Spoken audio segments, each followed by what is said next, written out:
What is the value of wrestling? The revolutionary force in wrestling podcasting. It's your boy Miguel Z with the Value of Wrestling New Japan Rebound Podcast. I've got a guest for you folks at Stockton Con. What up, everybody? AJ Kirsch here, the voice and the host of Stockton Con. The value of wrestling is awesome, so subscribe on YouTube. Scan the QR code right here, now. Subscribe, check it out. There we go. You'll be glad you did. Thank you, brother. Yeah, that part. Hey, man, shout out the Value of Wrestling. I'm right here with the Big O's, San Jose. We're going to shut the shit down. Love and respect, all right? Value of Wrestling. Hello. Man, thank you, brother.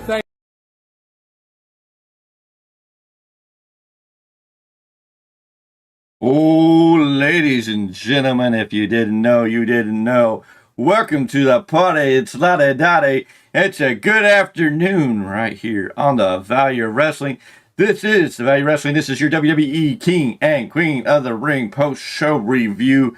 We're going to break it all down. We're going to bring it all to you. We're going to break it down. We're going to talk all about it, ladies and gentlemen. I hope you're excited and glad that you are here. Join in the conversation. Join in the chat.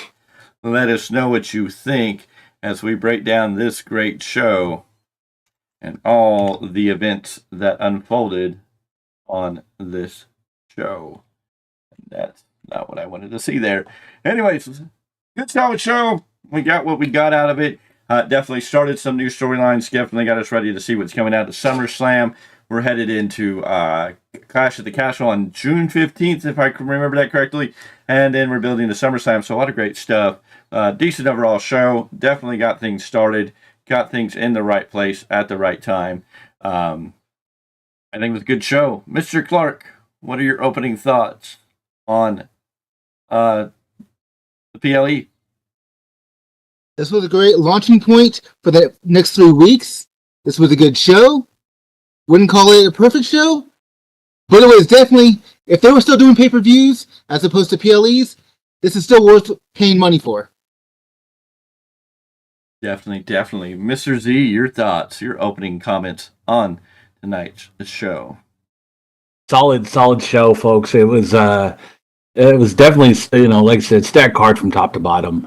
Each match brought a unique feel to it. Like you said, it was a launching point for new storylines. It was a launching point for continuing storylines. And I know I'm going to get fired for saying this, but I'm going to say it anyways. We will get a custody battle for Dominic again.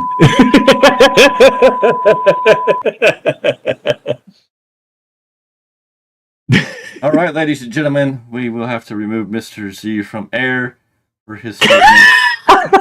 He does not represent the Value Wrestling as a whole. He has his own opinions, and his comments are of his own volition in choosing. His statements belong solely to him. This fool. There got to be one. What the folks like. They wonder how long. How are you going to have a custody battle over an adult? At least make it make sense, Tony Khan. Hey,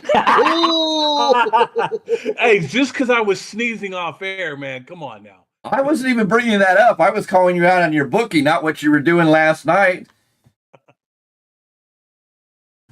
I mean, if you want to throw shade to yourself and put yourself out on the ice of that, then, more power to you. But, I mean, I was just going after you because you want to book a grown adult in a custody battle between Liv Morgan and Rhea Ripley.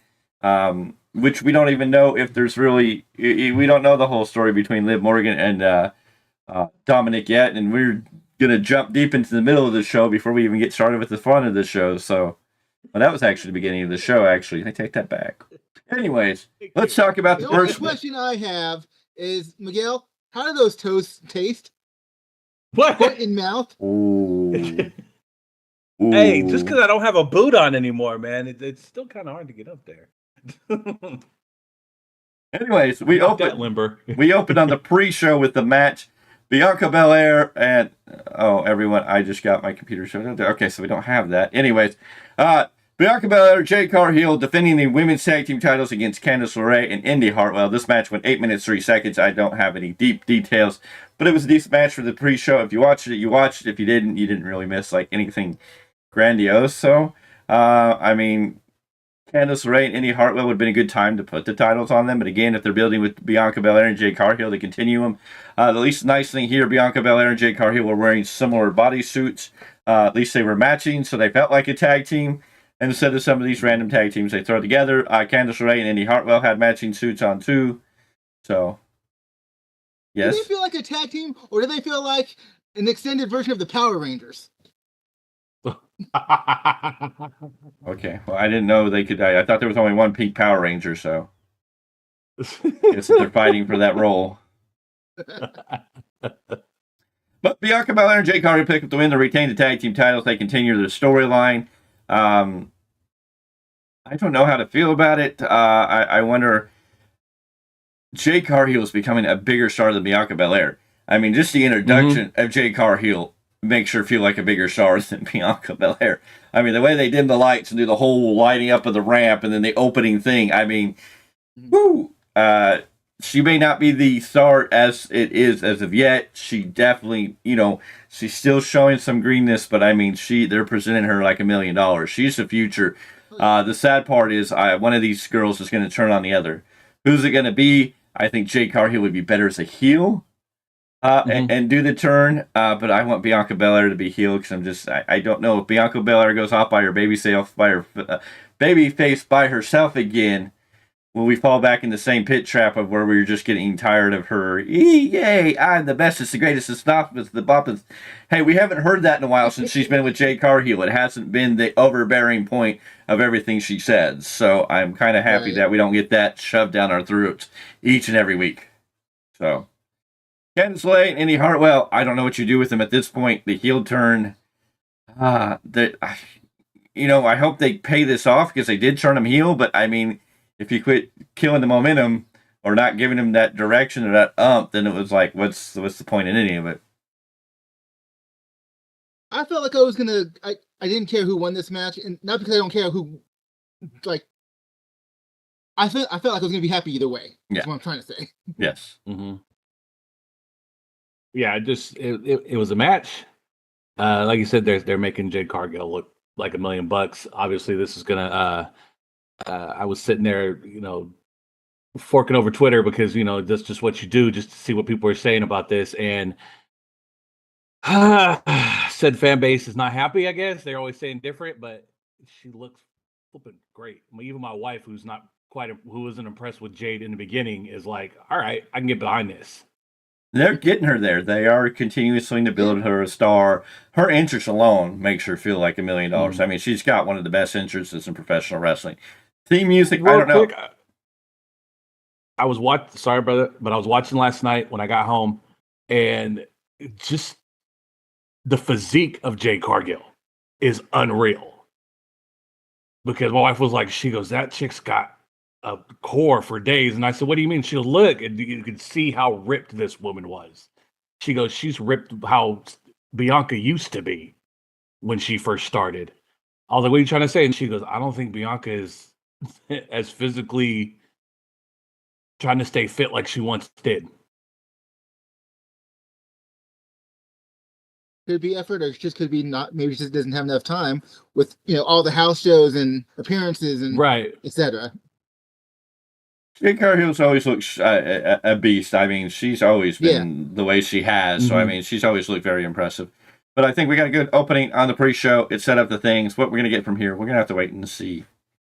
From there, we open the main event. We open the King and the Queen of the Ring tournament with the WWE Women's World Championship on the line. Becky Lynch defending her belt against Liv Morgan. Becky coming out in her bodysuit, kind of a suit. Corey Graves made a Peaky Blinders reference for people who know what that's all about. Why is Mr. Clarke already hanging his head? I could not take Becky Lynch serious in that freaking tuxedo-looking thing. I didn't think it was horrible. I do love at one point they were going back and forth, and Becky Becky went for a manhandle slam. Liv Morgan reversed it into the code breaker, and Becky's face of selling that move when she laid out and she looked like she was stunned. I thought they got great camera angle and great selling on that. this is a decent match between these two. I don't know if it's the best match. I don't think either of them really shined greatly. But overall, a good solid match. Eventually, we get a disarmor. Becky gets Liv showing. She even pulled out an old school move, and we can go back to Perry Saturn as Liv tried locked Becky Lynch into the rings of Saturn. Not once, but twice. She got her in the rings of Saturn. Becky eventually rolled it over, tried to pin Liv. Liv reversed out of that, rolled it back over, and kept the Ring of Saturn on. So it's interesting to see the Ring of Saturn throw back to Perry Saturn, using the Ring of Saturn there. Eventually, Becky was able to turn that into a disarmor, and out of nowhere, and kind of shocking to everybody. Granted, there's been little innuendos, but we didn't really know.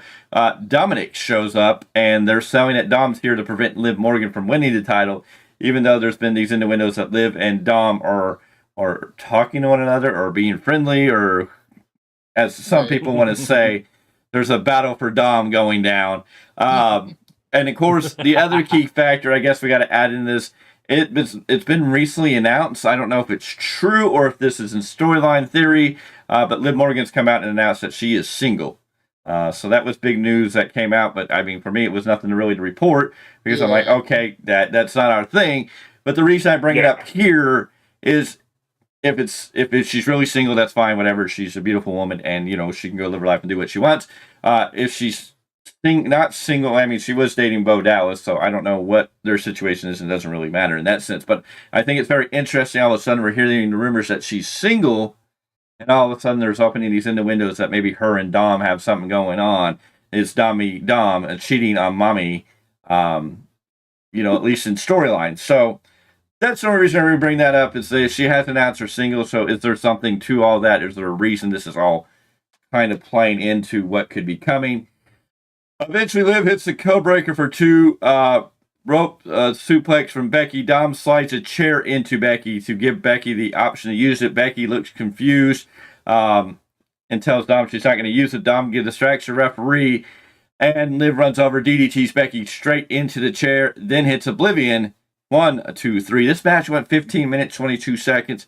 A good match. Not the greatest match between these two I've seen, but good match. Liv Morgan wins the title, and they did it in a way that doesn't hurt Becky. They did it in a way that helps start that revenge sure by Liv. What me and Mr. Clarke talked about last night a whole lot, or at least on Monday too, was building Liv Morgan up to be this tremendous heel, this threat to when Rhea comes back.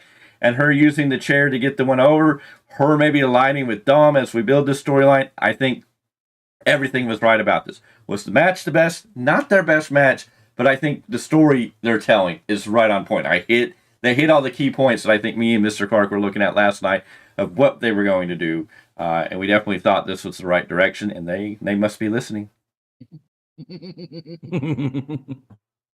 Gentlemen, your thoughts? Yeah.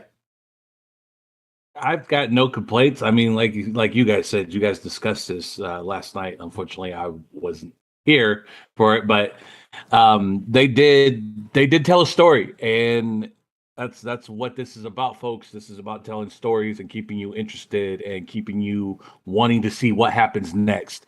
And if that match alone did exactly what you wanted. Again, like I said at the top of this segment, my only nitpick is what the bleep Becky Lynch was wearing. He still can't get over the monkey suit. No, I can't. And I tried all match. I'm sitting there watching the PLE with my roommate, and then I'm telling her, it's like, this is a good match, but I can't get over what she's wearing. It's like, it's so freaking ridiculous, and she's supposed to be usually more of the serious type character. Even what Liv was wearing, went with her character. She's supposed to be sexy, sassy, blah, blah, blah. So it's like what Liv was wearing was excellent. So what made sense. What you're saying is the outfit that Becky was wearing tonight, she didn't pull it off like Britney Spears did back in the day.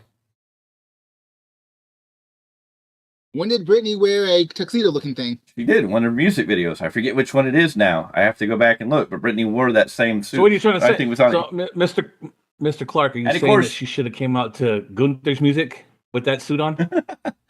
And of course, Becky Lynch being the man, I mean, she's wearing a suit, so. See, wearing a suit wouldn't have bothered me, but make it look good. Yeah. Make it make sense. But I think they're trying to find something they can wear that's going to be comfortable to work into, and they can't. And with the I rules, know them being in Saudi Arabia, I understood the point. They've got to be very well, and they can't wear a suit in case it rips, because then that would cause a lot of other chaos. So I mean, I think with what she, you mean no Janet Jackson moments? No, that would not be there. Huge. That would be really really bad. Well, it's like you said when you talk about wearing what's comfortable for them. I mean, look what Ronda Rousey did when she was there. She wore her gi and had rash guards underneath, wearing what's comfortable to work in. Yeah, but I mean, again, over there, I mean, we're lucky that the women got to even start wrestling over there, because originally you got to remember it was only the men. They wouldn't allow the women to wrestle over there, and now we've grown to the point where they're letting the women wrestle, and they're loving the women. Life and culture over there is changing. Who knows what the future will be bringing? But again, yeah, they've got to be real careful. So, I mean, I guess when I look at the show, I don't really pay attention to their outfits, because I just know it's going to be, the way it is. And well, the thing is, presentation matters. Whether it's the music, whether it's what you're wearing, I mean, just everything about presentation still matters. Now, yes, they have to stay within certain guidelines, especially when they go to Saudi Arabia. Yes. I get that. Mm-hmm. Yeah. But just like, that just looks so bloody goofy. Yeah. I just couldn't get past it. I'm still not past it. It was a suit. I just kind of blew it off, because I don't put much into the women's gear at that time, because it's Saudi. So. But we totally get it. We definitely get it. Moving along, we had the Intercontinental title on the line, the triple threat match between champion Sami Zayn, Bronson Reed, and Chad Gable. Chad Gable came out in his black and gold robe, so I'm sure Mr. Clarke was very happy with that. Bronson Reed coming out looking like the beast as he always does, and Sami Zayn got the big intro, and right then and there, you're like, yep, Sami's winning this match. They put him over as the hometown boy. He came out in a traditional dress garb. I don't know all the technical terms. Don't know what to call it. Yeah. He came out in what they wear over there, and was over he was over just probably as much as he is when he goes to Montreal. Now, Sami Zayn being Muslim, there's a lot of respect there, so I get it's kind of a hometown boy there. The great part about Gable coming out, he came out with Maxine and Otis. The crowd started chanting, "You suck," over there, which was great. And Gable tried to blame it on Maxine as they were chanting, "You suck," to him at the top of the ramp. It was great there. This match was a great match. The Tower of Doom spot that took both of them down. Hell, I heard from your roommate that it was an impressive move, and for her to say there was an impressive move in wrestling is a huge statement. But a good solid match through and through. Both giving it, they gave you everything. Eventually, Gable tried to get Otis to attack Sami. Chad shoves and slaps Otis. Otis goes for the move, and Sami ducks. Otis decks Gable. Sami then hits a haluva kick on Bronson Reed. This match went 13 minutes, 39 seconds, with Sami Zayn getting the big win, retaining his title here. Now, we have to see what happens with Chad Gable and Otis going forward. Bronson Reed is probably going to take a step back out of this picture. I'm sure we're going to see Sami and Chad Gable continue this storyline. Of course, we're going to have to see what Chad Gable does with Otis now that Otis accidentally took him out and cost him the championship here. A lot of storyline in there. A lot of good stuff here. Sami comes out the victor. Again, me and Mr. Clarke deep dived into this last night. We were like, any one of these guys has a right to win this title. We can argue this for probably an hour just on this match. I think we could argue amongst us who should win and have a great debate for at least an hour on why each one of these men deserves that title, deserve that opportunity. So I don't think we can be mad that Sami wins. Sami picked up a solid victory. It was a good battle. It was a good match. These three men really put it on, but Sami was over. And you knew when he came out, Sami was walking out with his title tonight. Definitely. Just can't get over how strong Bronson Reed is. And I've seen this man in New Japan, like when he showed up for his small stint. Yeah. When he showed up at Battle in the Valley and took out Moose, that was insane. Because you've seen how powerful, you've seen how powerful and strong this man is, and how fast for a big boy. Oh, yeah. That boy can move. And the Samoan drop spot, I always get nervous because I'm like, someone's going to get hurt because not always is the strongest guy holding them up. But man, that was beautiful. This whole match was a work of art. It told a great story. Like you guys said, you can argue for hours on end why each man deserved that belt. But I feel that the right outcome was what it was. Sami, hometown boy, hometown hero, leaving with the belt. I'm looking forward to seeing what happens next between him and Gable. Yes. Now, Mr. I have Clarke. a question. To Did it the hurt? best of your recollection, has Brock Lesnar ever German suplexed two people at the same time? I think so. I think earlier. Not in his heavy days. dudes like that. Well, because Not with a heavier one. Chad Gable suplexed Sami and Yeah. Bronson Reed. And I was like, when he went for one, he ain't going to be able to pull it off. Holy snap! He got them both. No, and that's a great spot, and it takes everybody working to get that pulled off. So I mean for sure. that's impressive to get that to happen. But good solid match. Sami's still your Intercontinental Champion, and I don't think we can be angry at that at all.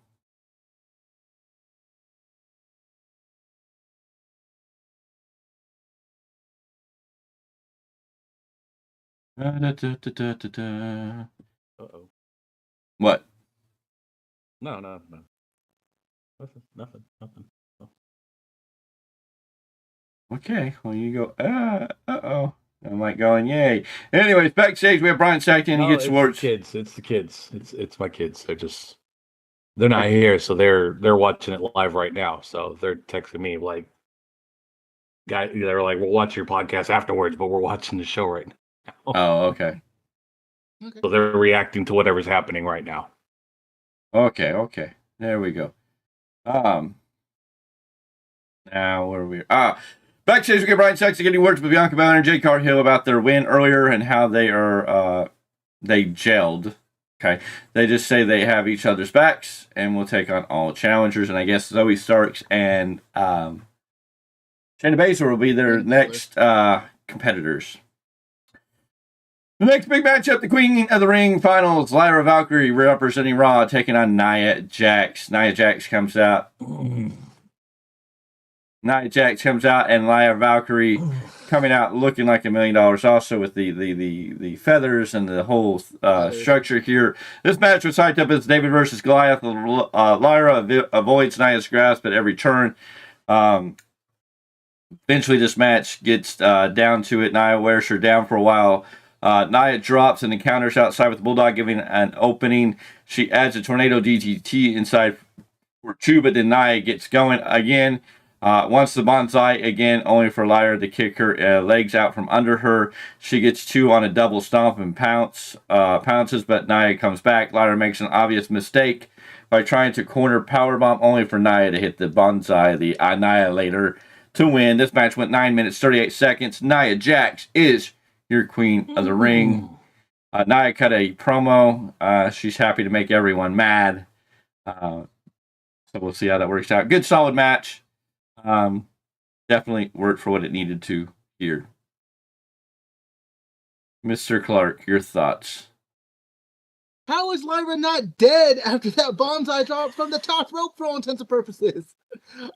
I still think about that when I was watching this. I was like, WTF? Ow! How they should have structured her ass out. Oh, I was still hoping for a Lyra win just to make a new star, but I'm not mad that Nyla went over. It's just, oof. Yeah. There was a point in that match. I'm like looking at my wife, and I said, they're gonna let Lyra take this. Like, I was like, this is gonna be insane. And then the bonsai drop happened, and I'm like, like even my wife grabbed her chest. She was like, "Ow." I mean, controlled or not, and we state that sometimes it looks like she's not controlling that movement, but yeah, you would have had to stretch me out for that one. Anyways, from there we go back. Overall,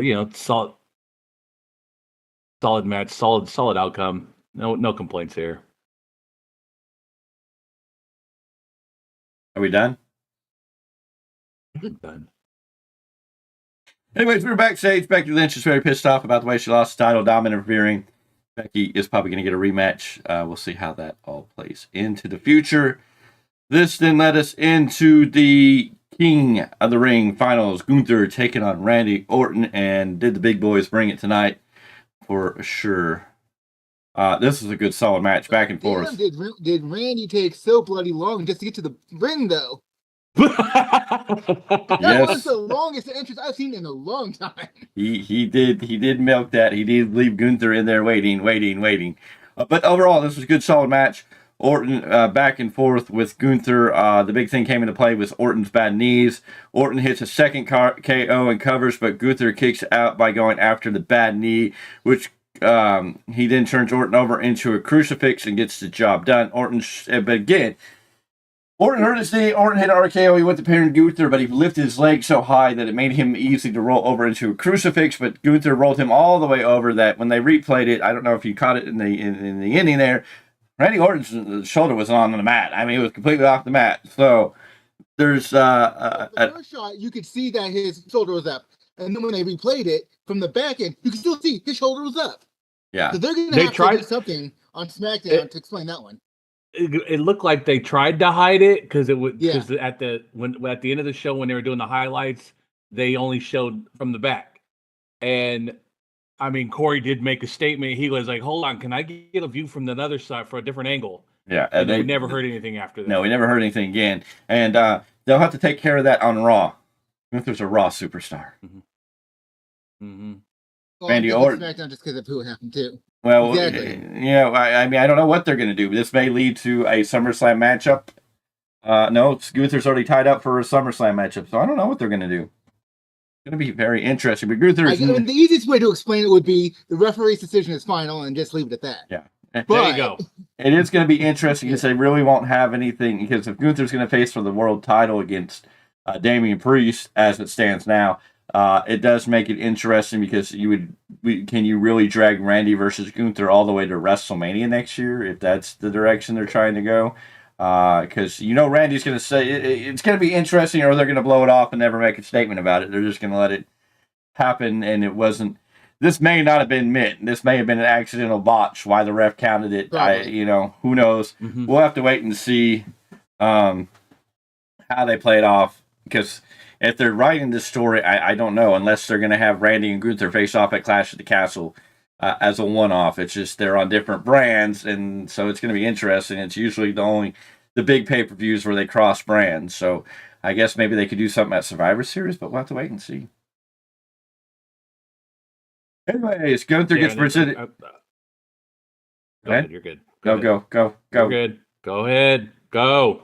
You're good. You know what? This was a dang fine match, regardless. There you go. You go.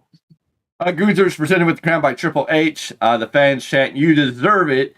He pauses for a long time as they are chanting, "He deserves it." They're asking, Byron Saxon's asking, Gunther, how does it feel to be king of the ring and now world title match?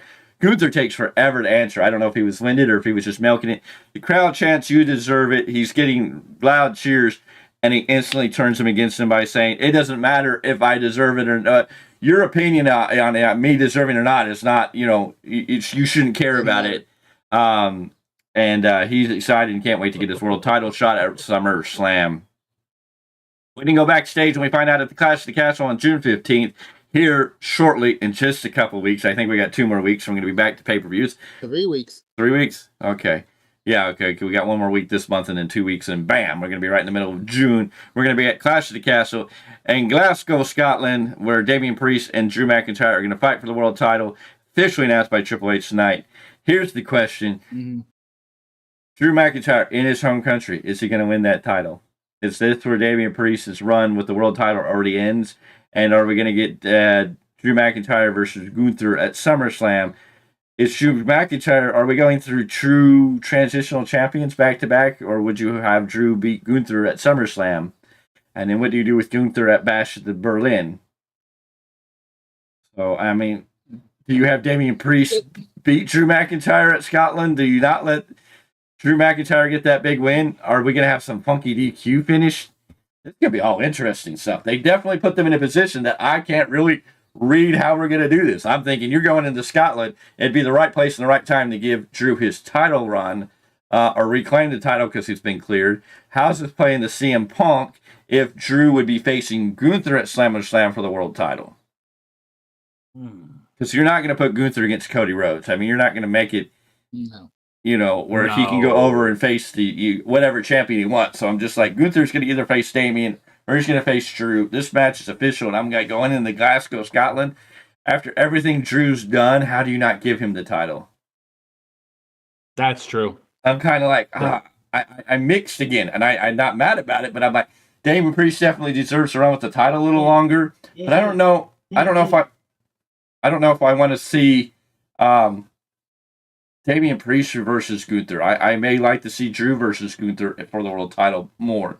Love Damian Priest. He's done a lot. He deserves the title, but I'm like, oh, this is really hard. And my biggest thing is, do we go from Drew in Scotland to Gunther at SummerSlam where he wins and then defends the title at Bash in Berlin? Any thoughts? I think it almost doesn't really matter what they do with Gunther. He's going to be over as AF when it comes to Bash in Berlin. So whether he wins the title or not, whatever, almost irrelevant. The fans are going to get their money's worth at that show. Yeah. I'm just trying to figure out, are they going to hotshot the championship? Is it going from Damian Priest to Drew to Gunther? And I know we talk about how, well, I mean, we've stated here hotshotting is a bad thing, but this is the one time. But this is different. Because it's like you're hot-shotting it, but you're doing it in a sense of where these guys place in their territory, leading to end up at Bash in Berlin and the SummerSlam. Are we looking at Damian Priest as a heel, losing the title to Drew McIntyre, who's basically a heel? Drew McIntyre going to defend the title at SummerSlam against Gunther, who's a heel.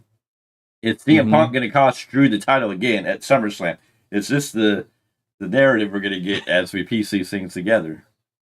Or do we not get Drew to win in Glasgow because CM Punk cost him in Glasgow, and then we have Drew and maybe CM Punk by SummerSlam? There you go. That makes more sense but to I don't me, know, honestly. But if I put Damian Priest against Gunther, and I don't know how you guys feel about it, but if you look at Damian against Gunther on paper, and everything else, I'm just like, Gunther's going to beat Damian Priest. Damian Priest and Gunther, he can carry the world title, but Gunther's a little above Damian Priest. Damian Priest has done great things. Love what he's done, but if you put him against the ring, Gunther, I'm just like, I don't. Gunther all the way. Drew and Gunther, I'm like, we're going to get a hell of a fight, and I can't guarantee you who wins. But that is fair. Know if it's too early to put a world title on Gunther or not, like, because he just won King of the Ring, so I mean, it's like, shouldn't he be milking that first a little bit? I don't know, because they made both the King and the Queen winners get title matches at SummerSlam. Nia Jax, I don't see a problem with that, but with Gunther, I'm like, you make him King of the Ring, and you're giving him a title shot by SummerSlam. It's like his first title shot. You're either way. They could be okay, but I'm like, it's a hard one to call because it's kind of like if you're putting him there, I think you're ready to pull the trigger. He definitely could carry the title and bring in a lot of prestigiousness. Look what he did with the Intercontinental title. For sure. Are you rushing it? Maybe, but I mean, they booked it this way now, so I'm like, but again, it's like they booked themselves into a corner. I have to give credit. We have the Royal Rumble. The winner of the Royal Rumble goes on to face the champion at WrestleMania. Now we have the King and the Queen of the Ring tournament. The winner of the King and the Queen of the Ring tournament are going to face the champion at SummerSlam.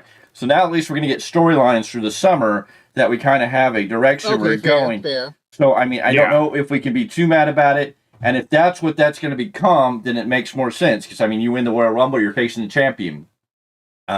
You win the King of the Ring, you're going to get to carry that title, but you're getting the champion. So, I mean, it's going to be very interesting what we see going forward, how they play this out. But I'm like, and with the fact they're going into Berlin, I just feel, and I'm like, if you go into Glasgow and you're having Drew McIntyre, like, how can he not win? Unless you're going to have CM Punk come in and cost him the title in his home country.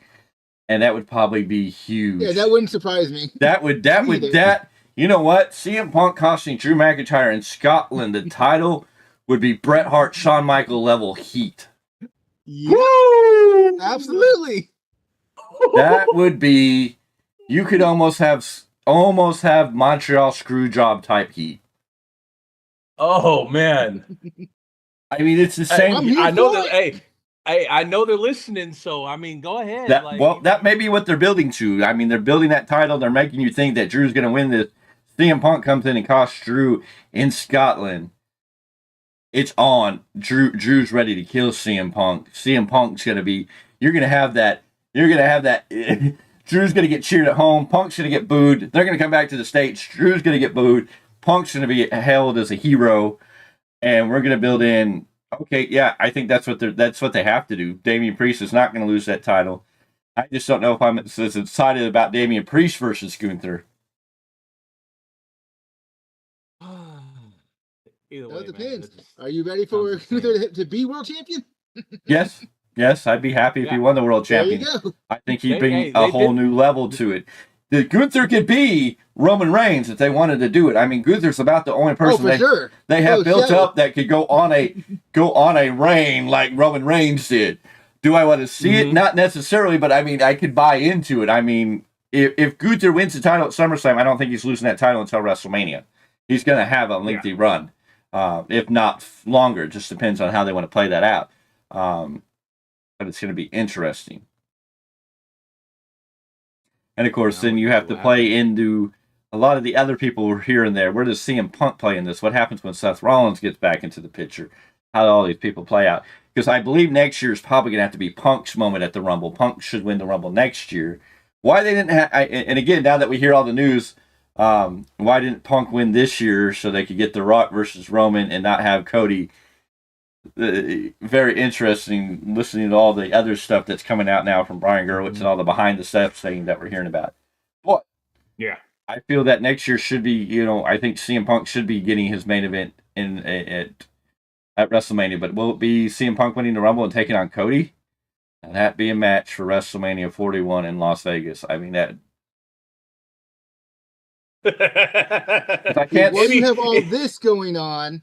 Yeah. If Gunther winds up with the World Championship, the one person I'm watching isn't Gunther as much as what do they do with Dragunov?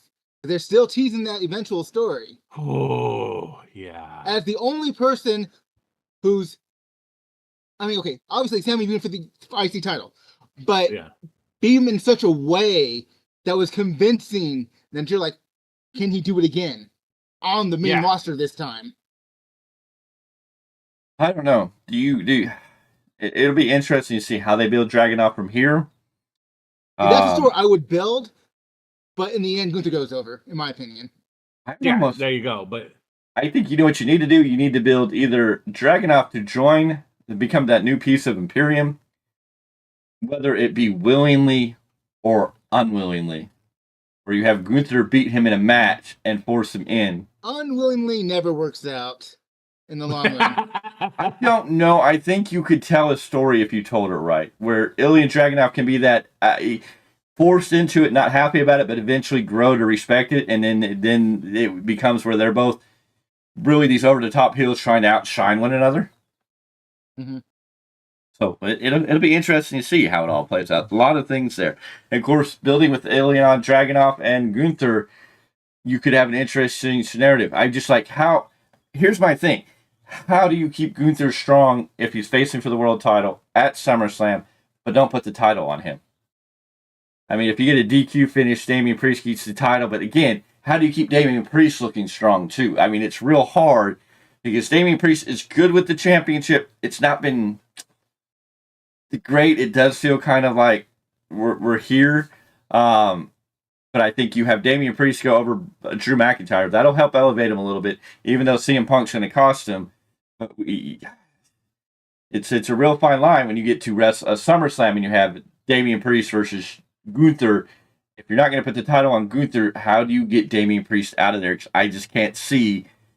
I mean, Damian Priest is good, but I just can't. I don't know if I can digest and buy into a clean pin of Damian over Gunther. Oof, no. See, I'm with you on that.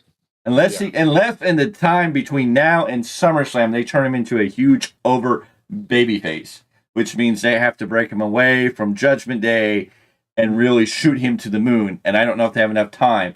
So it's like the only thing I can think of is maybe he goes against Gunther, wants to have that one-on-one match, as we've been seeing. I don't want that help.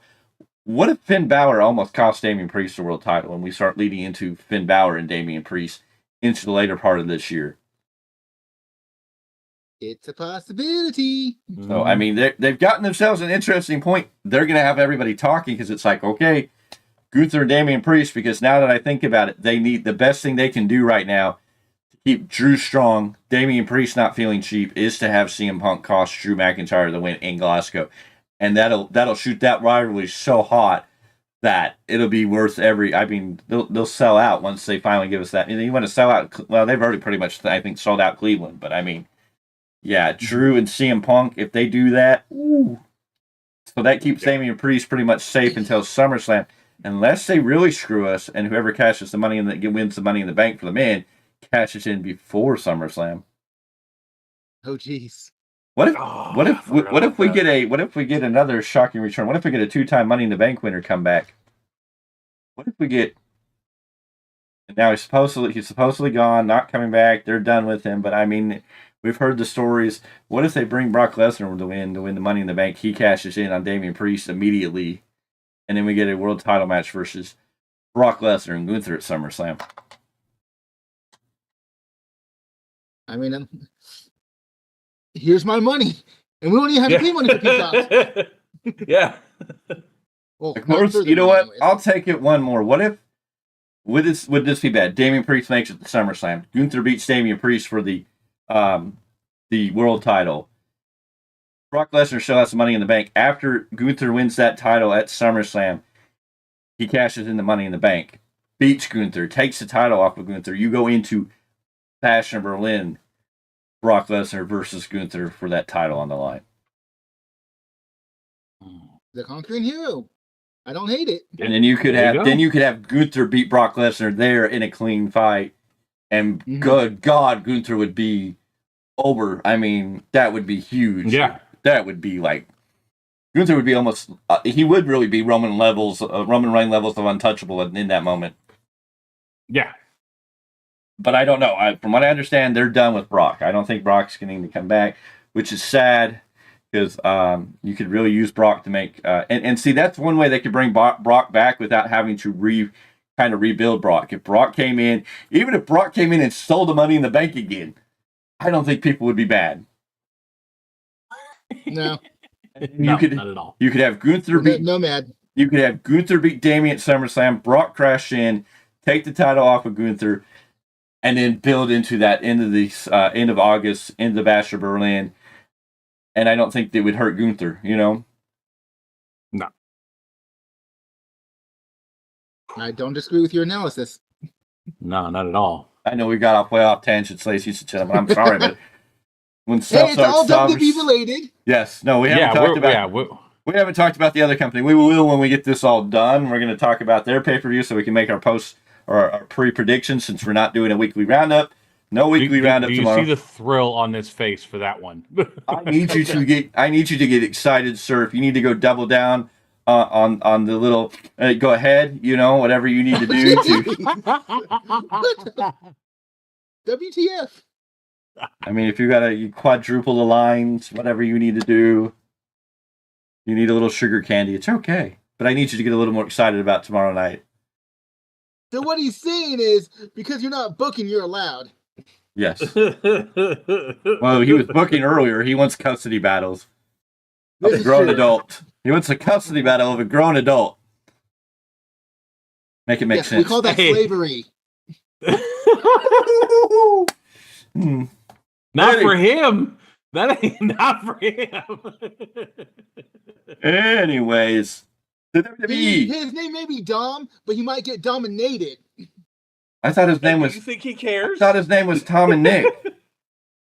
Tom and Nick. Oh, that's a whole nother story. Has anybody found Tom and Nick Mysterio? Are they still lost? Does Tom know where his brothers are? Oh, Lord. Truth. Oh my God. Anyways, the undisputed WWE Universal Championship, Cody Rhodes versus Logan Paul. What kind of silly, stupid... what was it? I think it was Michael Cole that said Universal. And then the person on this note, it is not the Universal Championship anymore. Oh, yeah. No Universal. Yeah, it's the undisputed WWE Championship. Why is it Universal? Yes. Everybody quit doing that. Yeah. Like Logan Paul is giving his brass knucks to Michael Cole as he promises to deliver a clean and clear fight, but we find out that's not necessarily true. Logan Paul brought everything, gave Cody a good run here. Cody got they worked on the ribs. That was a big part of what they were selling here. Eventually, Logan Paul gets... let's see, Cody nails him left. Logan responds with some knees and an octopus stretch. Cody stops him with a disaster kick that sends Logan outside. Out there, Cody gets aggressive but takes a body shot, and Logan drinks some Prime, only for Cody to hit him with the bottle. He gets into an argument with one of the Prime bottle entourage dudes at ringside, brings him over, Cody does, and the other one gives Logan the brass knucks, which he uses on Cody's ribs, and then he jumps him. Logan, eventually, Michael Cole starts calling Logan Paul a liar for using the brass knucks, screaming and hollering at him. Logan Paul gets distracted, arguing with Michael Cole for some really stupid reason here. He goes around the announce table like he's going to go after Cole. Corey Graves stands up and confronts Logan Paul, and I was like, please. I was hoping Logan Paul would try to lunge at Michael Cole, and Corey Graves would like punch him or slap him or, do something. Because there's been a lot of talk that Corey Graves might be in-ring returning. I'm like, Corey Graves and Logan Paul, that's a match that could be worth some money if Corey Graves was coming back in the ring. I thought they were setting something up here. But no, Corey Graves still being the heel commentator, trying to calm down. Logan Paul gets back on the other side of the announce table where Cody comes out with the Topa Sita. Cody fires up with a power slam. Cody applies the figure 4 in the ring. Logan sells it by whining like he's in the most pain. He gets to the ropes, but then the Cody Cutter connects. There we go. Sorry. Cody Cutter connects. Say that 5 times fast. Logan manages to kick out. Cody seemingly wants the vertebraker, but Logan counters it into a crossroads of his own for a near fall. The fight spills out where Logan clears off the announce table and talks trash to Cole a bit. Cody and Logan battle on top of it, where Cody then hops to the guard rail and leaps back for a Cody Cutter on the table. The table doesn't break. WWE buying better furniture these days. Their tables don't seem to be breaking anymore. Cody's ribs are still giving him a problem, allowing Logan to take over and get on him on the other announce table. He climbs top with his Prime bottle, hits a big splash through the table, complete with a sick 8K drone camera angle. Sorry, sometimes I start reading the notes and I'm like, what? Logan, another frog splash inside for 2. Logan says he hates Cody as he hits more shots but misses a charge in the corner. He then sends Cody into the official and splashes him. Cody hoists Logan up and delivers the vertebraker, but there's no ref to count. Logan uses a low blow and then gets the brass knucks out of his pants. However, the guest ring announcer, the comedian, the Saudi local whose name I won't even try to say because he tries to pull Logan out of the ring and we get kind of a funky spot. Cody blocks the brass knucks. Logan Paul goes to hit Cody with the brass knucks. He blocks it, and Cody hits the crossroads on the triple crossroads and gets the pin. 24 minutes, 14 seconds. Cody Rhodes retains the title. We knew this was going to happen. Why they need to continue to have Cody do the triple crossroads, I don't know. Like, I got it against Roman. They told the story why he was trying to complete the triple threat, and they needed that. They built Roman at God level. Logan Paul, and I did get scared for him because Logan Paul went to hit Cody with the brass knucks. Cody blocked the brass knucks, locked Logan Paul into the crossroads, hit him once, hit him twice, hit him 3 times, but he still had the brass knucks in his hands. It still had him on. I was afraid that Logan Paul was going to kick out and hit him with a low blow with the knucks on for a moment. I think, they could have almost told a better story if they would have let Cody hit the crossroads once. And then Logan Paul used the brass knucks to hit him as he came out, continue the match a little longer, and then you could have Cody done the triple crossroads. I'm just like, the triple crossroads were great when they did it against Roman, but we don't need it every match unless you've built to a point where the guy you're facing has fought you and you've done everything and you're at that last straw. They didn't give me that with Logan. Logan's great. Logan was awesome. This was a good match. But I don't really feel the necessity of doing the triple crossroads to finish him off. I think one would have been sufficed, and we could have gone on. But, it's like, when he did it against Roman, you knew the story, you felt it, you knew it needed to happen. Go ahead, Mr. Clarke. I see you're dying to jump in. I think the point was just the idea that he hates Logan Paul so much. Now, it's like, he had a rivalry. There's every reason to hate Roman. But yes. In a different way, being annoyed by Logan Paul, I think he just wanted to do it just to put the extra exclamation point on. I guess. Fair.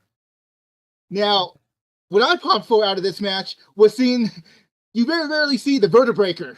So to see Cody do that and hit it, I was like, yes, I popped for that so hard. Hey, and we got no ISO speed this night, so that's a good thing. Word.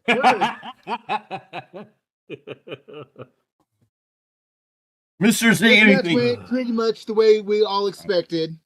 And predictability is not always a bad thing. No. It was entertaining. Yes. Logan Paul plays his persona so goddamn well. Mm-hmm. I understand if you happen to lose yourself in that fandom, because he can be an irritating prick. That's just the bottom line. Anything you want to add to this, Mr. Miguel Z? No, it was solid. Like you said, it was solid. The way it ended was while we said predictable is not bad, but it just, Logan Paul plays such a dirtbag heel, and it's beautiful. Mm-hmm. Overall, a good solid show. Loved the show. Thought the show was good. I think we got what we wanted out of this. Can't wait to see what comes next. Can't wait to see what happens on Monday. But before we get to Monday, we got to do Saturday. But before we get to we get to Monday, we got to get through Sunday. I guess I just don't want Sunday to come. Anyways, hey, see, you over here telling me I need to get excited, but I got one question: did anyone catch the QR code tonight or this morning? It was there. I mean, I don't get too excited about the QR codes. I know what it's leading to. It's just like, give me it. Following all these little gizmos and all these different games. I don't have my phone out in that way to scan the QR code. I mean, like, there are some fans out there that is loving the cookie crumb trail, but I was like, okay, go ahead. They did it for Bray, and it was great, but it's like, I know what they're doing, and they're reconnecting with Bray. I know why they're doing it, but I'm just like, we got it with Bray, and it built excitement. I think here, I know there's people who are interested in it, but I don't know if the excitement is as high as it was for Bray. I think people are just like, can we just get it and get going? We want to just have it, and get the story going. I think one thing that was mentioned today was it would have been Bray's birthday today. So, but we're going to move into doing predictions. We're going to talk about Sunday, even though we don't really want to talk about Sunday, and we're going to discuss that. But before we do that, I need you all to check the description below. Our buddy and fan, our friend and ally to the Value of Wrestling, who we hope to see very soon. The voice of Stockton coming up in July. Yeah, July 16th, I believe it is. 16th and 17th. I'll have to look at those dates again. But our boy, AJ Kirsch, is still raising funds for childhood cancer, Mr. Health and Fitness. He was number 2 last I heard. He had dropped from number 1. But the description information is in the link below. Click the link, go over there and vote. You can vote once a day free. If you donate, you're basically buying votes to help him continue to climb up the ladder. And every vote is important in helping him reach his goal and raise that money for childhood cancer. So keep voting, keep pushing. He's moved on from the first round. He's in the next round. And we need to keep our boy up there. We love what you're doing, AJ. We're here to support you. We can't wait for the day we get to sit down and have an interview with you. We know you're a busy man. If we don't hear from you before then, we hope to catch up with you at Stockton Con to have a moment with you. But that is going on there. And so check that description below. Also, it's a time to take a quick break. We're going to talk about our friends and allies. Not really our sponsors, but our partners over at the Goldmine. If you're a Funko Pop collector, this is the place to look at it. It's a group. Go on Facebook. You can sign up. The descriptions below. They're going to help you find all those hard-to-find Funko Pops. I think me and Mr. Z are going to be paying a visit to the Goldmine this coming Monday. Can't wait to go over there and get all the connections and see it all. And do that. But here, let us tell you a little more about the Goldmine. This is the Value of Wrestling on the big time. And I'm here with some great news. Are you a Funko Pop collector? Are you searching for some hard-to-find Funko Pops? Are you just looking to complete a collection? Well, the Value of Wrestling is teamed up with the Goldmine. Yes, ladies and gentlemen, the Goldmine, which can be found on Facebook, or by going to the description below and clicking the link, you can sign up to join the Goldmine, who will help you find those hard-to-find, rare pops. They'll help you complete your collection.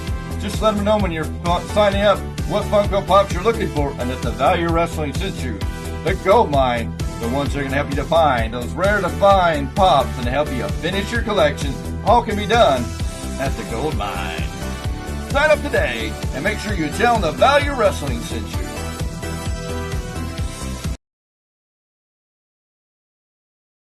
All right, and we're back, and that's the Goldmine. You can go on the Facebook group. The link's in the description below. Join the Facebook group if you're looking for those hard-to-find pops, whether it be wrestling like the ones behind me or just ones that you're looking to fill in your collection, your different pieces. They've got them all. You name it, he's got it. If he doesn't, you can tell them what you're looking for, and they're going to go out and try to help you find it. They're really good about it. They give great details. They're having a great sale this weekend. I believe of 50% off most, but you check the Facebook group, you can get more details. But I believe they're doing a big half off sale on a lot of the Funko Pops there. And that's all weekend long, as I know. But go check out that group, sign up, tell them the Value Wrestling sent you. And if you're out there Monday, I mean, of course, if you go visit, they do shipping, so talk to them. They can ship. He's going to ship anywhere you are in the country. But if you're in the California area and you're over there, you may catch me and Miguel over there sometime Monday afternoon. I think it'll be probably early afternoon, sometime in there. We got to discuss that. We'll figure it out. But we're going to be there. Gentlemen. Yep. Are you ready? You were asking me earlier what was going on. No, nothing. I was just reading my kids' text. They are extremely pleased with this pay-per-view. That's good. That's good. Good stuff. But gentlemen, I may need to ask you, are you ready for Sunday? Are you ready for Double or Nothing? Are you ready to double down on Double or Nothing? Give me. Yeah,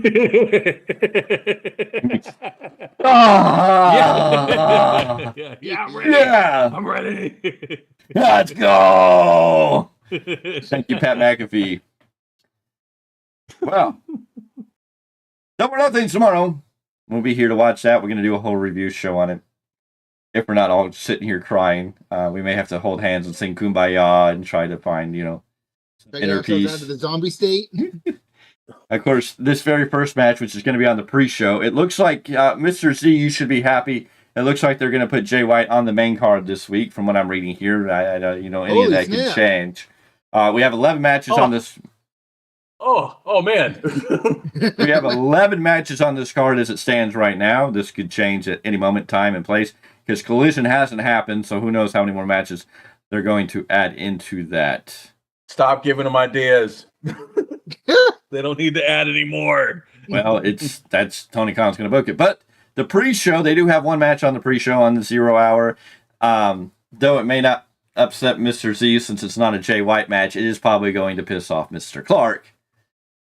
The pre-show brings you Thunder Rosa versus Deonna Purrazzo. I'm going with wifey. You know this. So that'll be for at least one of the shows on the or one of the matches on the pre-show. Why this match is even happening on this pay-per-view, since they started it a month back. And it was late April they started that, and then they really haven't done anything with it. And now they're going to throw it on this pay-per-view, but they're going to throw it on the 0 hour. So it basically tells me we don't really care, but we're just going to do something to have something there. I can't. That's a way to get me to watch the kickoff, or whatever you want to call it. Yeah, but it's free. I know. I know. I got a homie that is a diehard Thunder Rosa fan, so I mean he'll watch it. He's excited. But it's on the free part, so I mean it doesn't help anybody buying the pay-per-view. But granted, at least it's gonna get watched by some of us. Yeah. For sure. But what if it turns out to be just a horrible match? What if it just turns into a disappointment? Because both of these women have not been booked to any sort of threat to anything.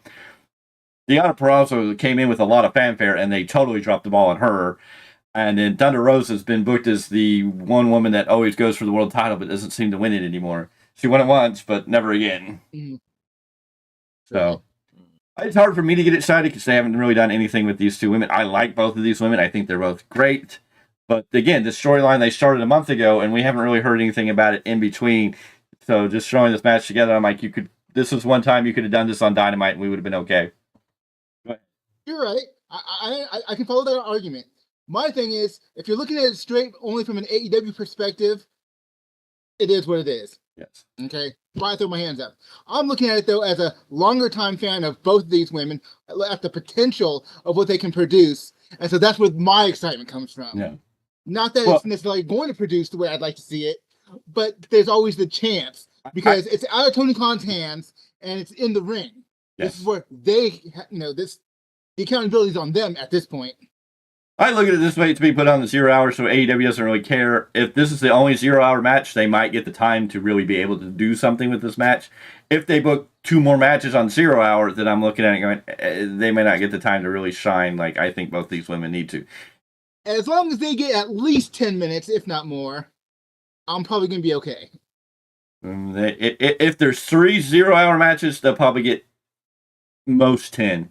If not, then if they're the only one, then I would see this being a 15-20 minute match. And they deserve it, and it'll be a great match. But again, if you put this on the 0 hour and they deliver, it might kill the rest of your card, because that might be the best card on the match, because it's had no build, so they can't really screw it up. And it really is about the women going to wrestle in the ring. Well, you look at the rest. Even more reason to get excited, because they can't screw it up as badly. Because you look at the rest of this card, and what are we really excited about? I mean, I know for you, that's the most exciting match on this card now. All right. The AEW TNT title is going to be on the line in a barbed wire steel cage match when Adam Copeland, the Brood version, I assume, is going to defend his title against Malachi Black. I won't be surprised if Copeland's bending the knee tomorrow night. I don't know. Copeland's winning. Malachi Black has not re-signed his contract. They're not going to put a title on him right now. Unless they're trying to get him to sign and stay, and they're going to give him a title. But last I heard, Malachi Black and Buddy Matthews both went out of this company.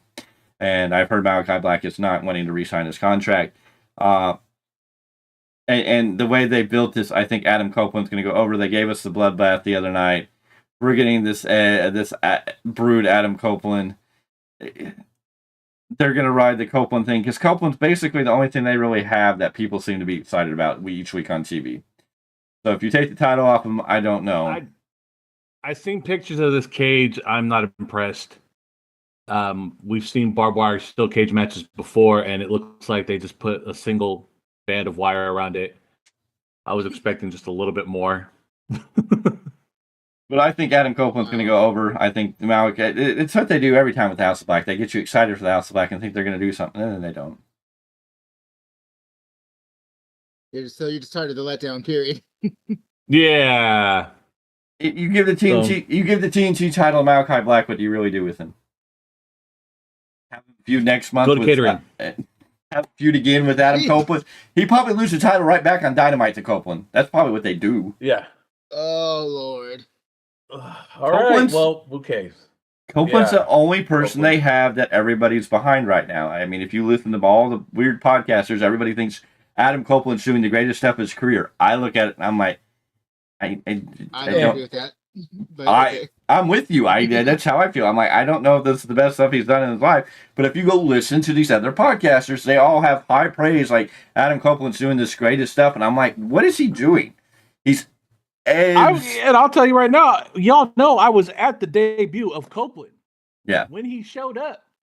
And that had to have been the mildest pop I've ever heard in my life. No, you weren't there. You weren't there for when he debuted. You were there for the Stockton show when he came on Dynamite, but you weren't there for his debut because that happened at Full Gear or whatever that pay-per-view was. Yeah, but I mean his I'm his glad handing. I'm here. His rah-rah speech.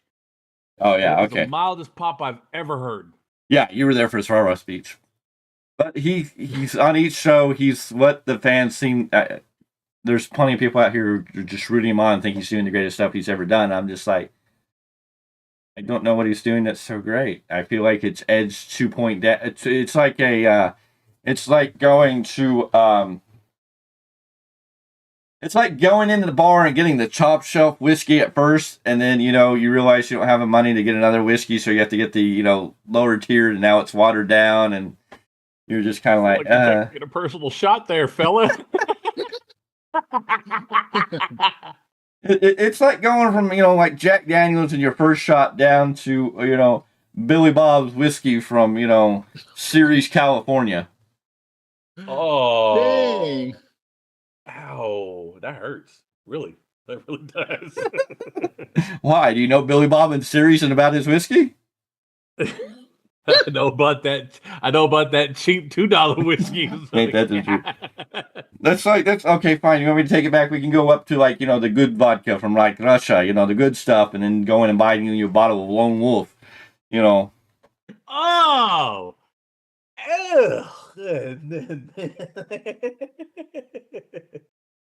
We could have at least talked about Grey Goose or something. Hey, at least I'm not trying to say the version of Adam Copeland we're getting now is like going to the 7-Eleven and picking up a bottle of Mad Dog, Jeez.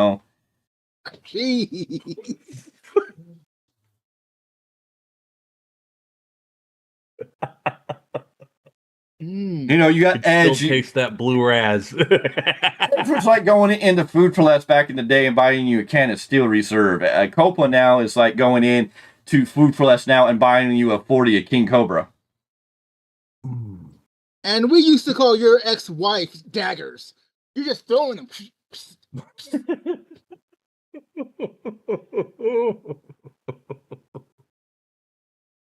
The sad part is he's getting the bullseye every time. Exactly. That's why I'm not saying nothing. But I'm sorry. I love Adam, but I'm just like, I don't get these people who you guys have heard it. I know Mr. Clarke said, Ango even worships Adam Copeland's doing the greatest stuff on earth. And some of the other people, Mr. New Yorker there has praised it, and then the people on those. First of all, Ango, you can forgive Ango. He's young. He hasn't watched wrestling as long as we have. Okay.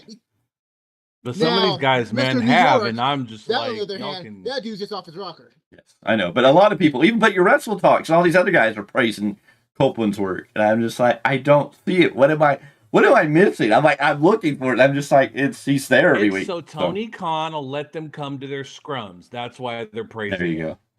But I think Adam Copeland's going to hold on to this title because that's all they have. You put it on Malachi Black, what does it really do? Go ahead.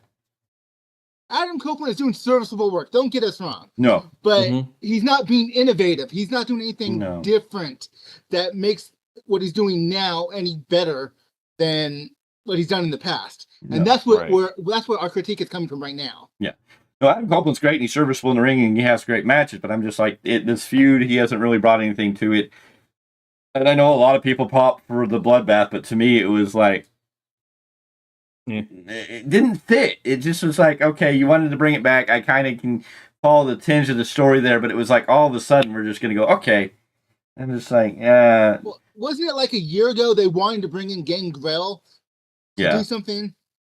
So it's like, I kind of get the possible association. I know. Well, yeah. I think it was more for Christian? Yeah. I don't know. Well, they were trying to bring him in the WWE too, and Edge was still there, so. Yeah. But, so, the idea that we're getting anything brewed doesn't bother me so much. As long as they don't. It doesn't bother me.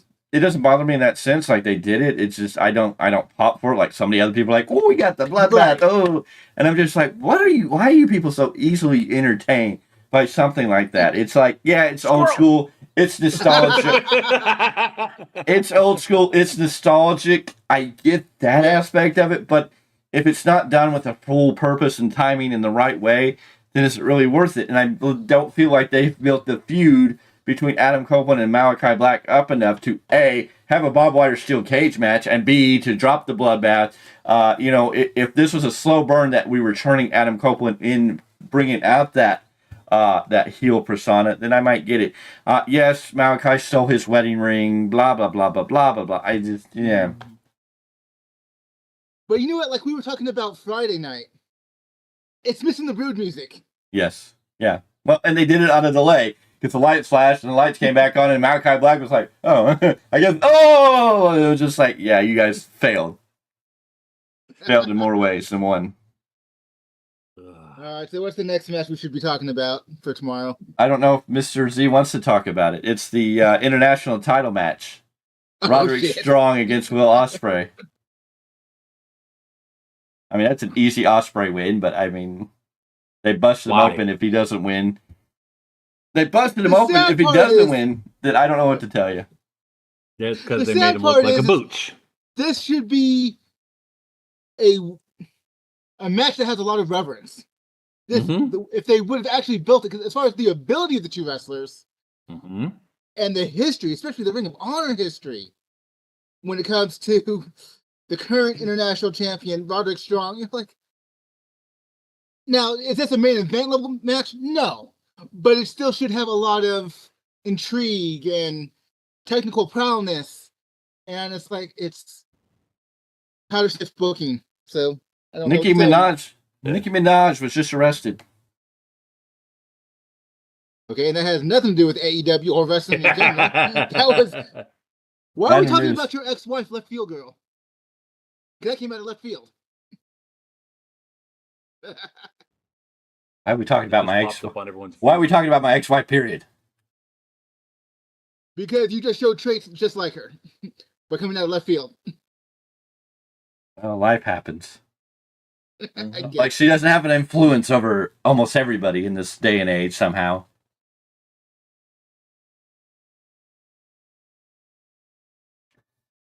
Julian M. Rainey Torres is making emojis that I can't decipher to understand what you want me to understand.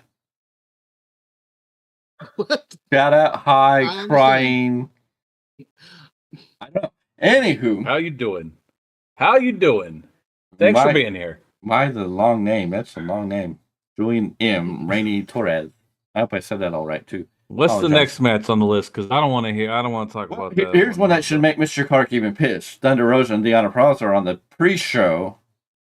But Trent Beretta versus Orange Cassidy is on the card. There you go. That was the point. WTF? That's the point I was getting at. How does Trent Beretta and Orange Cassidy get to be on the main card, but Deanna Praza and Thunder Rosa get to be on a we pre-show? know why, because that's his favorite toy. I don't know who's going to win here, and I don't know if I care. I mean, Orange Cassidy already beat Trent You can Beretta. toss that out. I don't give a. I mean, Orange Cassidy already beat Trent Beretta, so what is the point? Is this where Trent Beretta gets back his win? Of course, are we turning... Now, the thing is, they went where Trent Beretta was looking like the heel and Orange Cassidy was looking at the babyface. So when Orange beat Trent the first time, I'm like, that's a little backwards. But now it's like we're looking like Orange Cassidy maybe aligning with the Don Callis family. Don So Callis. is Orange Cassidy going to come out as the heel and Trent Beretta going to be this hero babyface that was telling the truth the whole time? Like, this storyline is getting really diluted and confusing that... Hey, I don't already care about these two. We saw you rushed it on Dynamite, gave it to us already. Now, why are we doing it here without any really any build? But then you have this weird. Because everybody wants to see Orange Cassidy. Well, why is Orange Cassidy hanging out with Don Callis? Why are we even doing anything? Why does he need to even be heel? It's Why not do we- being explained or anything. No, That's the Right. real issue. but They're why not would giving us you, a reason. why would we even need Orange Cassidy to be heel? Can Orange Cassidy be heel? Just be. I mean, yeah, sure, he could be heel. I don't know if it'll be any more effective than him being face, but I mean, they can pen it that But would way. he if not? they But chose would he so not have choose. to change up his whole character in a sense? I mean, could he still do the comedy kicking as a heel? For sure. No, that'd But be a it'd be bad more idea. done in a condescending way as opposed to a ha-ha way. But I don't know if they can sell it. What's I don't the know if he can difference? get it over, and I don't know if AEW could get it over as a heel. No. Okay, so I think he can. I don't know if AEW booking can. No. I don't have the confidence in the booking. Anyways, from there we have the trios tag titles on the line as the Bang Bang Gang, Jay White and the Guns, the Ass Boys, take on the Death Triangle. They're returning Death Triangle. I have no Death clue. Triangle. Don't care. I would think, but I don't know. What do you do with Jay White and the Guns if they lose the titles? Can we get one I set? think they're losing the titles tomorrow. Yeah. Can we get one set of titles though, please? Can we just end this 3 Right. titles? That- I'm over it. Yeah, that worked for me. Please. I think Over that that 9 title crap. I think Death Triangle is going to take Mhm. another L here because they don't care Yeah. about Pac, Ray Phoenix, or El Penta Zero Mino. El Penta should change his name to Aluzar. Aluzio. Take Jeez. the L. Ooh. Tell me the last time. Take the LP. El, take the L. Tell me the last time he won. Carry the 2. I have no bloody clue. Yep. And I'm ready for Adrian Neville back in WWE. I mean, it would be cool. I just don't know if I see that happening. Yeah. Give me Adrian Neville as he is now. I mean, I'd love to see him as, the bastard Adrian Neville or something. I mean, he's not going to be Pac. Well, again, I mean, I guess it depends on who has the control over that name. I mean, WWE might bring him in as Pac, but I don't know if I want to Pac in WWE because I think of Pac too much and I think of X-Pac. So, I mean, I go to Sean Waltman. I think Adrian Neville would do great things in WWE now. I think there's a lot of things he could contribute with the character he has that they're not going to ever get him over with in AEW. Come on, he's got a great character, but they just kill it. It's like you think they're going to do something, and then they're like, you get beaten by Okada. It's the Malachi Black syndrome. Yes. I think the Bang Bang Gang's winning. I don't see Death Triangle doing anything. This was just a big pop moment. They got they got Ray Phoenix back, and possibly because the California border is easier to cross than the rest of the United States. But hey, who knows? I might even joke about that because I have no bloody clue. Then everybody's favorite match, the triple threat for the world title, for the world rules. Big Bill is going to be out with the Learning Tree, Chris Jericho, as he took on Hook and Shibata. And if I didn't already chew this match up and down with Mr. Z on Wednesday about how they let, the bounty hunter, they're trying to make the bounty hunter feel important and impressive, and they had him double tap out. Double tap out. This mother trucker tapped out to both guys, both hands at the same time. Not just like, okay, I give up. He's like, Bounty Hunter and Hangman already ready to put in a new stable called the Booches of the Year. Yep. They just need a couple other guys to join that clown. A couple years ago, we had Men of the Year. Now we have that new tag team called the Booches of the Year. Anywho.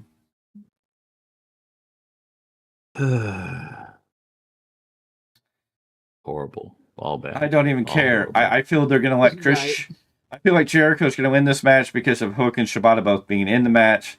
Why they're doing this, I don't get it. I thought they would just have Chris Jericho wear this title for the meantime to the pay-per-view, letting Hook get the big win back over Jericho to get the title back and carry on. But maybe Hook's leaving and Taz isn't. So if Hook's leaving, maybe they have to do something with the title. I don't know. I don't know why Jericho needs it. Sounded like official title. I don't even care. I don't even know. This is sad. We can't even predict these matches because we just don't care.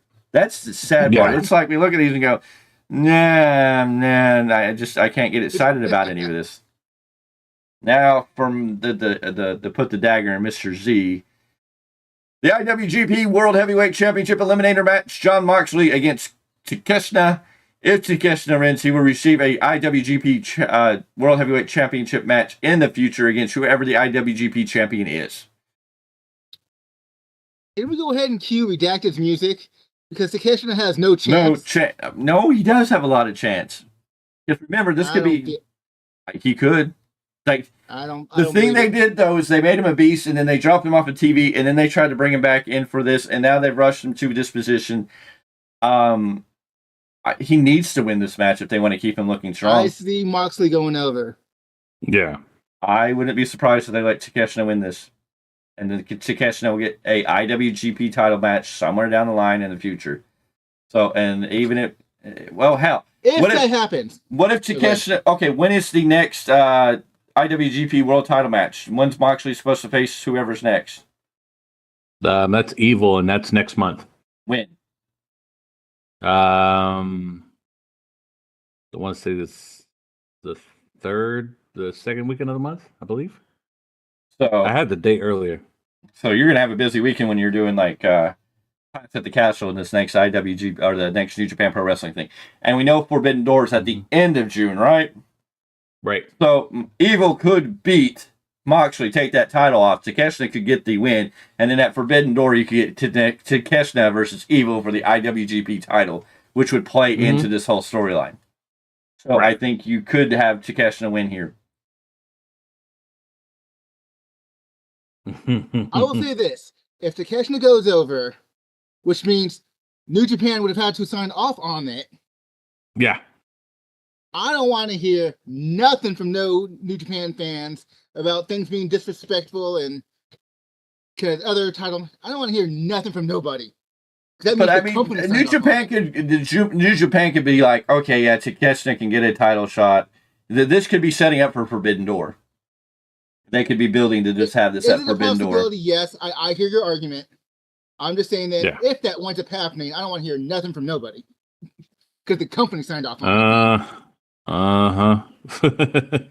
Then we have the AEW women's... go ahead. You have something else you want to add to that?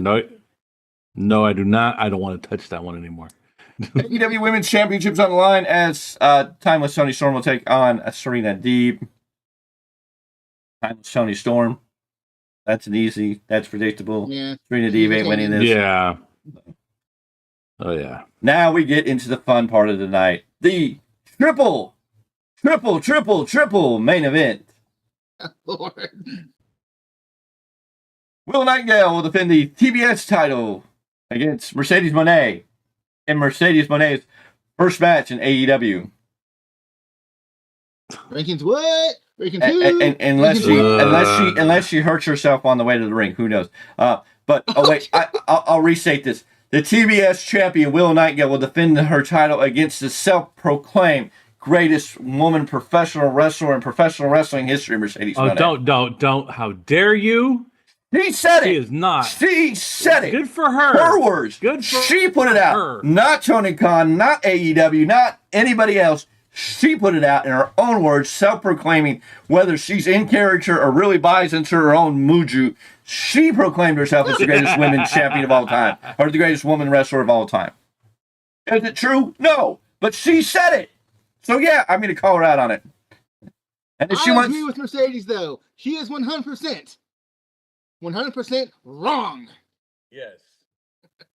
Jeez. I'll call her out. If she wants to go make a video with Saraya about how people dog her for what she says, then she can get over herself because she put that bullet on her back. She put that target on her back. She said those words.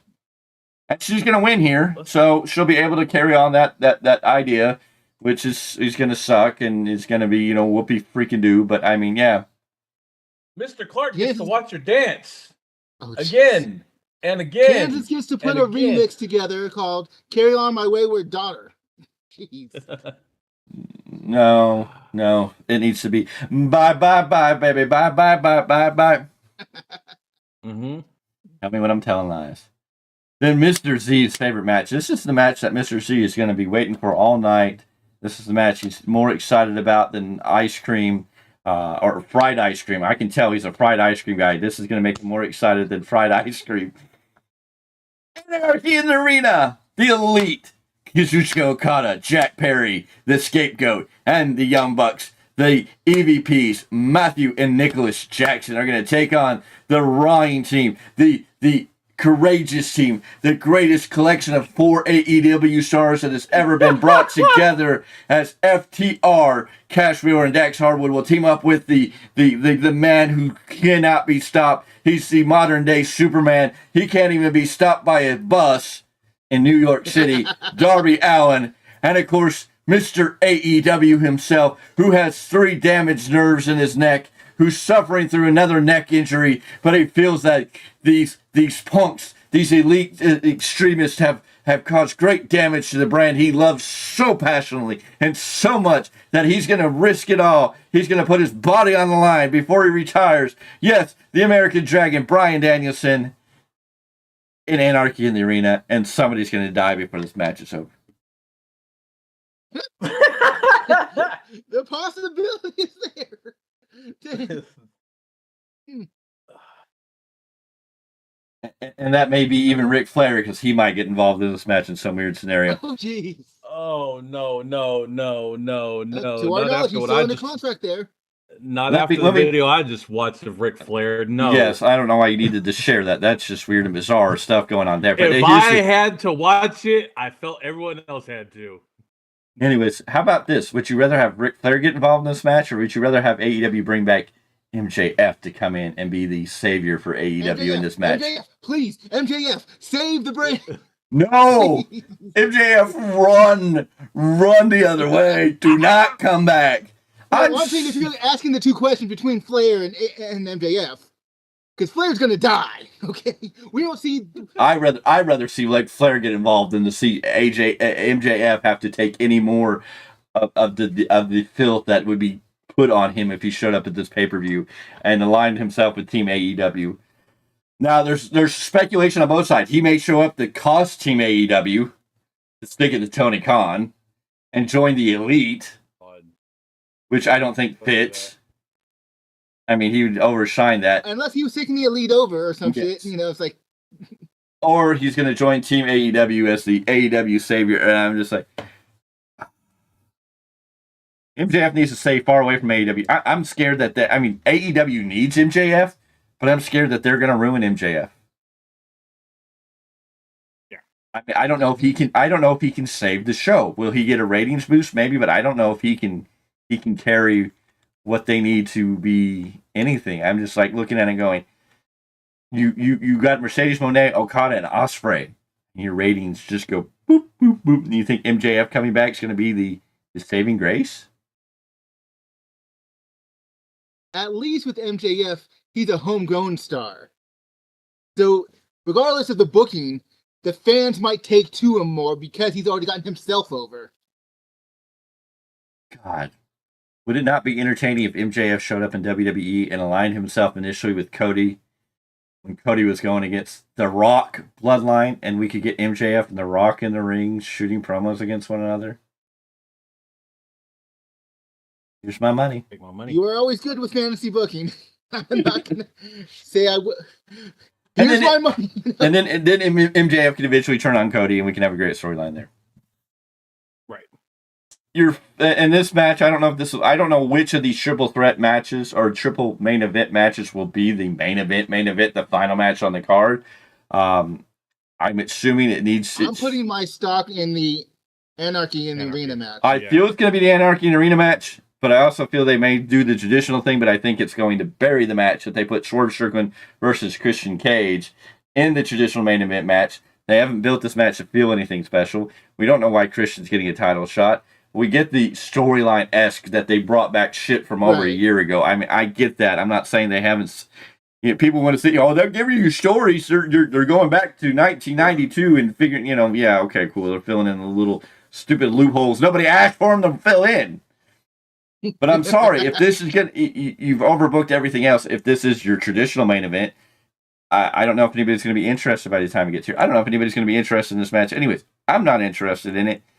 I know people praise the great work that Christian did in the car and Nana showing up with the chair and all the stunt they did outside. And I'm like, what are these people? I guess they're sharing Tony Khan's special powder. I don't know what else to tell you or what else to say. Tell me when I'm telling lies. If you go listen to some of these other podcasters are praising it like it's great stuff, and I'm like, it's not. It's stupid. Christian shouldn't be here.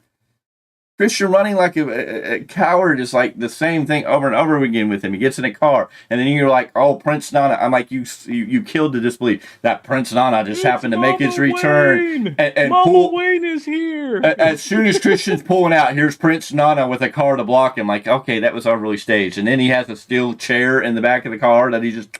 Here you go. Well, here's also the thing about that is, even with what Nana did, it's like, well, Nana can always turn on strictly at any point, just because. So it's like, it kind of helped fill in the plot hole for a moment. Yeah, no, Nana, it's not the end-all be-all. Nana needs to stay with Swerve. He doesn't need to leave Swerve. Swerve, that's part of what's getting Swerve over is Nana. Swerve by himself, he's great in ring, but I don't think he could hold up to AEW booking. I don't think they would know what to do with him. No. Well, I think a lot of that. I don't think it's his talent. I think it's the way he's booked about it. Right. I know. Because if you go listen to his podcast, the man can talk. Yes. If you watch his NXT run, he does well. He's serviceable enough. Oh, he could do it. I just don't have faith of him in AEW by himself. I just. He could sell it and do great, but I don't know if AEW will let him. I mean, some of what Nana's what's helped get him over. Nana's dancing and coming out with him is all a part of his gimmick now. And you take Nana out of that, I don't know if he shines as bright as he does right now. Just because AEW has tarnished him, really. I mean, the title feels worthless now. And there's not a men's title on this show. I can't say the International Champion, the Continental Champion, or the TNT Championship has any prestige anymore. Like, look at all these men's titles. Does any of them really stand out and make you go, that's a good title? Like, when we were talking about the TNT title around Christian being the best title on the brand, now you look at it and you're just like, no. You mean you're not awed by the aura of Adam Copeland? No. TBS title is... They killed the TBS title when they did that stupid shit at World's End. Yeah. Fair. And so, yeah, and then Adam Copeland hasn't really done anything with it. The Cope Cup, the Cope Open, the Cope whatever, the Cope Boat, whatever the freaking it is. It's like, okay, you're not John Cena. Why are you trying to be John Cena for AEW? And that's really what they feel like Adam Copeland's trying to be, is like this, John Cena, like, yeah, we're going to do it. And I'm just like going, no, that's not who Cope is. It's not even who Adam is. It's not who Edge is. It's not whoever his name is. I wish he would have came out like Sexton Hardcastle. At least give me something. Adam Copeland is just kind of like, I'm bored with your name. Sorry. And especially since you have Adam... I don't care about the name. I care about the presentation more and the booking. And because the booking has sucked. Well, his presentation's Edge. Like, you don't even change your trunks or all the same thing. They just say Cope on them. Instead of having an E or an R, it's a C. It's just like, it's like, Like, I get sometimes there's people that can go to different companies and they don't necessarily change, but it's like if they change, I don't know. I just feel like a different presentation. I mean, at least when Hogan went to WCW, he eventually gave in and changed up. Macho Man changed up. These guys eventually evolved. Wait, so what did Savage do differently? I don't recall, because it looks like the same generality to me. Well, when he got bigger, buffer, and got into the Gorgeous George, and there was slight character change. I'm not saying they were huge, but I was thinking I'm just talking about his attire. Yeah. Sorry, but you're right. Yeah. But yeah, when you talk about Adam, I mean, at least everybody. I mean, Malachi Black hasn't. Even Malachi Black, even though it's still the Black, it went from Aleister Black to Malachi Black. At least he changed subtle things to make his character feel somewhat different. That it wasn't the same thing, Adam Copeland just feels like Edge. It's just like, I'm still trying to be Edge without the name, and it's just like. But circling back to Malachi Black, at least on his own, between his run with WWE and his AEW run, he created vignettes that explained how we got from Aleister Black to Malachi Black. Right. So it's like there was at least an explanation out there. It's the only time I would say, Google it yourself, damn it. Because unfortunately, he had to do that independently. And even Miro, he changed his name and changed up his gimmick. I mean, he went through a couple different gimmicks. He was the buddy, the friend at first, and then he found the Redeemer. But unfortunately, they keep squashing that Redeemer act. I am going to be the Redeemer. I'm going to do it. Oh my God! And you're like, ooh, I like this, and then it's just like squash. But I guess if I'm gonna shit on that, I guess I got to shit on what they do with Nakamura, because they keep building him up with these promos and they just keep squashing that. Yeah. So I mean, we're in all fairness. So I mean, I'm going to call it out on both. I'm going to call it out on both sides. So I mean, AEW does a lot more though. Word. Does anybody have the number for Hangman? Hey, Mr. Z, you want to make a road trip tomorrow to Las Vegas and see what bar we can find Hangman hanging out in? Could you be the biggest booch in the world? He's boochier than most booches. Anyways, ladies and gentlemen, this is the Value Wrestling. This has been your post-show review for King and Queen of the Ring.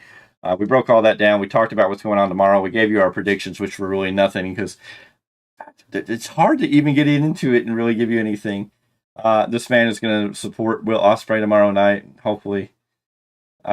Hopefully, Okada shows up in different colored trunks for once. Hopefully, they give me a different presentation. Don't hold your breath. If you want live reaction, we'll see if we can get. If the day we get a Patreon page, we'll get a live reaction of every time Okada comes out. You will have to record your reaction just because we know it pisses you off. Well, it's just like this man's making millions of dollars. He's showing up in Lamborghinis, and he's coming out in white. Like the most boring, plain white and gold trim. You're just like gold trim, and I get it. In hell, you can't be mad at me. Mr. Clarke tried to defend it week after week. I'd rip on it. He'd be like, "But it's just TV. What do you expect?" And he would sit here and he would argue with me. And I'm like, eh. And then he finally gave up on it. Like, yeah, nope. Yeah, you go to a pay-per-view and he shows up in the same shit. Nope, done. Goodbye. Yep. I'm done arguing. Yeah, we're done with that. It's Okada, gentlemen. It's Okada. Why is Okada looking like Booch number 3 in the Booch group? We got the Booch troop. I got nothing.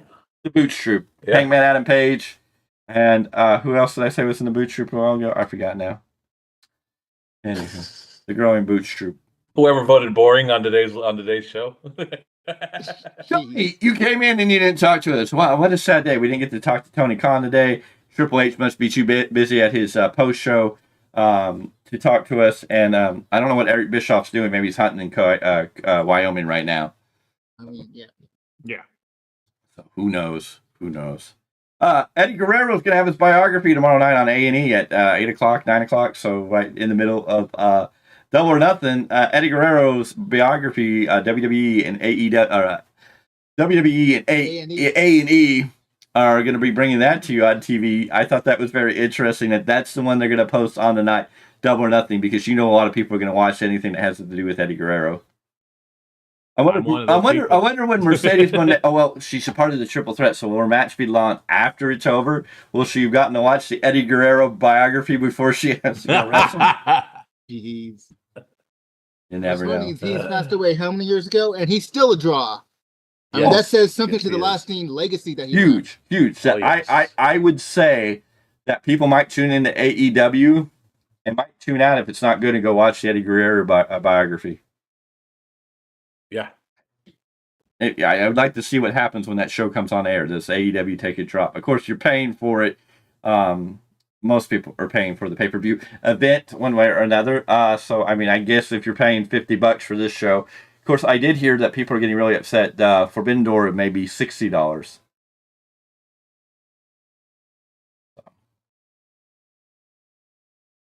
Anywho. And on that note, is there anything else you gentlemen want to add to King and the Queen of the Ring or what is happening tomorrow?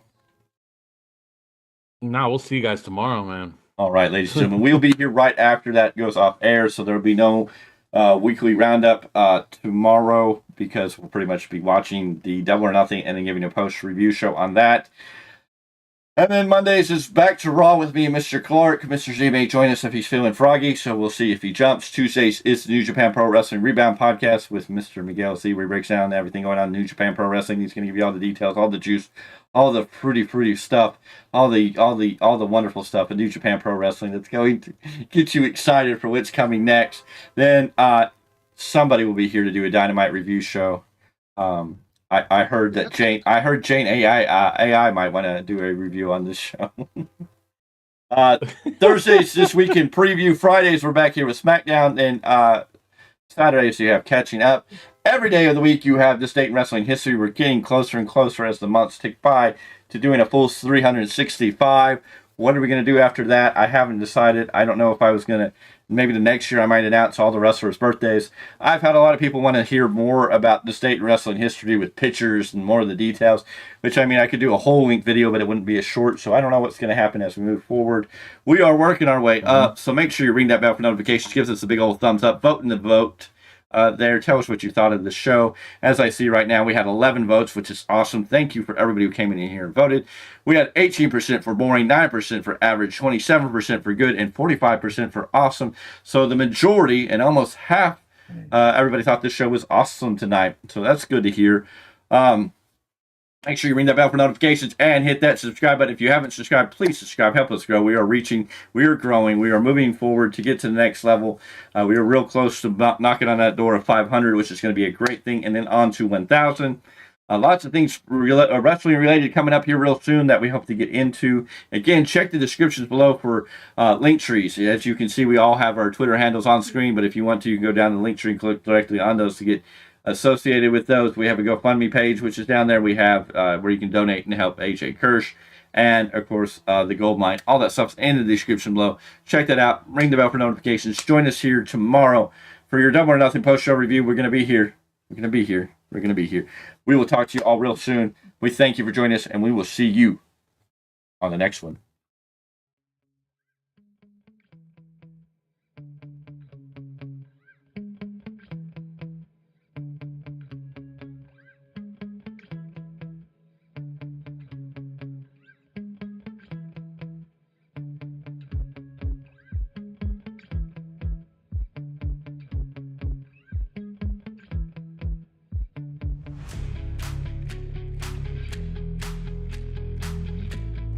ended.